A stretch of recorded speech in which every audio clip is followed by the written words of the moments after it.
Од пред 2 години имаше настани во ова собрание кој што денеска е дувло на нелуѓе, на немакедонци, на душмани.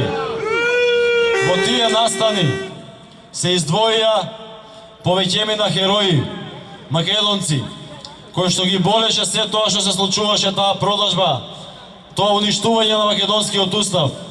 И во таа борба нивна и покрај нивните најчестни и најдобри намери, тие за жал денеска се наоѓаат во замдани. Тоа се нашите браќа уставобранители. Покрај многуте акции, Амане 903 од Скопје во својата акцијска програма ги зема токму овие наши браќа со скромни финансиски помош да проба колку може да им помогне на нивните семејства и така да ги промовира на сите останати, бидејќи голем дел од македонците кои што се бореа внатре во собрание со чиста патриотска мисла не ни беа спомнати, а исто така се наоѓаат во затвор. Сакаме да порачаме од тука дека овој македонски народ нема никош да се откаже од вас, ќе ве брани, ќе ве чува, а ќе дојде брзо времето кога ќе излезете на слобода и сите заедно повторно ќе се вратиме Македонија. Браќа наши македонци уставобранители, ние не се откажуваме од вашата слобода како што вие не се откажавте од Македонија. Ве поздравуваме од тука, од центарот на Скопје, тука пред собранието и ви порачуваме, држете се, наскоро идат нашите времења, нашето време кога повторно надвор ќе војуваме, повторно надвор ќе ги браниме македонските национални интереси.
Что